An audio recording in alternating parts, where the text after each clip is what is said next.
Now we're going to do our long form interview. This is going to get a little into the weeds, so if you're a music nerd, check it out. All right, let's get to the first pressing question. What's your hardware and software setup like? Well, for the longest time, I used a Newmark Mixtrack Pro 3. It was the first board I ever purchased. I purchased it back in June of 2021. I got it because a friend of mine had it, and that's what I originally learned to DJ on. Most recently, I upgraded to the FLX10, which is a board by Pioneer that just came out. With that, my performance here at Furality is going to be my first ever Psytrance performance on it. Oh man, that FLX10 looks dope. It's so cool. Starting to get used to Rekordbox, though. Before Rekordbox, I used Serato, and jury's still out on which software I think is better, but they both have some similarities, but they're definitely different. For sure. Oh, absolutely. Have you played a little bit with like the DMX lighting control that they have, the Flex 10 and Rekordbox? I haven't yet. I don't own any DMX lights. I know I did a little research on how Rekordbox does its stuff. I'm hoping sometime in the future, whenever I do IRL gigs locally, I am going to invest in some DMX equipment to go along with my hardware. That's super dope. Man, I can't wait to hear what you do with that. Our next question gets a little bit deeper. How did you start getting into DJing? Did you have any like inspiration? Well, for me, I've only been DJing for a little while. I started DJing in 2021. And before that, I wasn't even really listening to electronic music until 2020.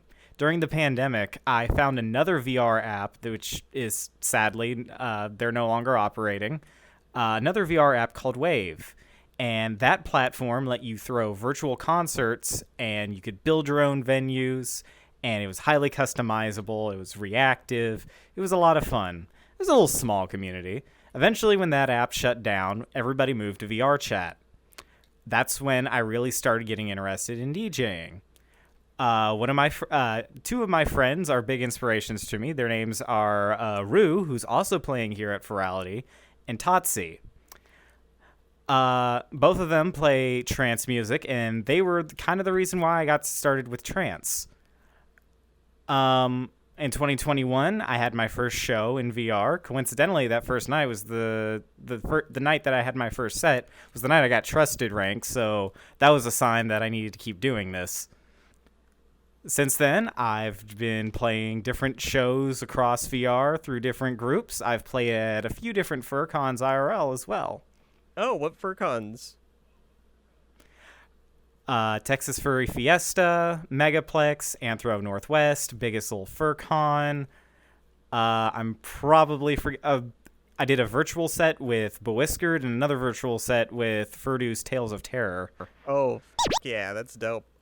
That brings us to our final question, which is one that we at Furality in the club department really hold dear, is reaching out to people that may not have thought about DJing before, or people wanting to like up their game. What's some advice that you could give, the next wave of DJs that are coming in?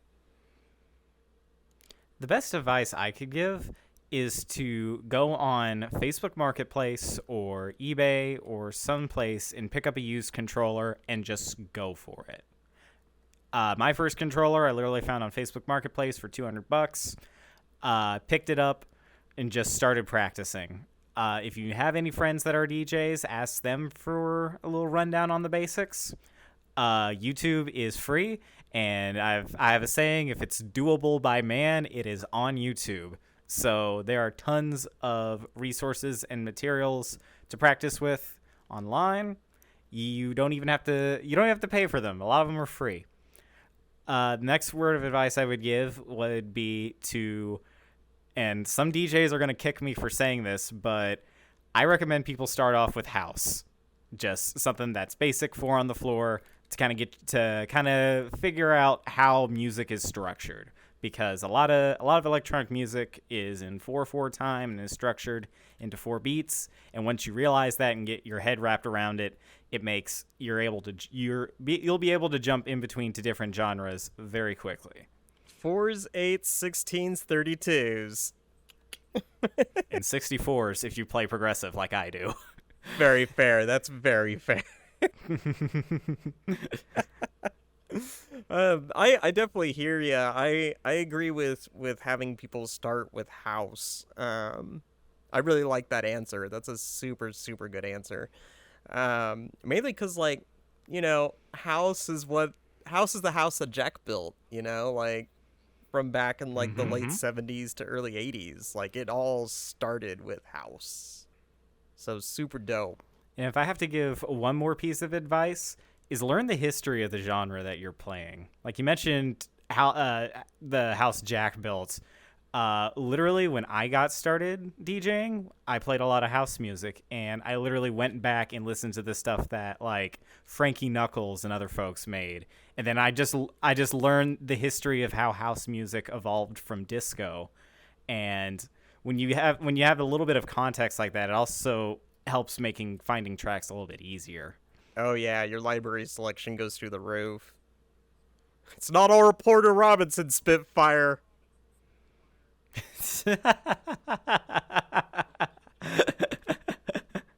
Thank you so much for being in our interview series, our brand new project for getting people hyped for Furality Sylva. It has been absolutely delightful to talk to you. And in the future, we may be coming to you a bit more to see, like, after Furality Sylva and, your thoughts on, like, how everything went and what your set looked like and, the feel of crowd. We may even be doing behind the scenes with, like, our lighting experts like Rapson or Ada, or, with the videographers with, like, Jahari and his crew. So, yeah, everybody stay tuned and get hyped for Furality Sylva. It's going to be dope! Looking forward to it. Thank you so much. Thank you.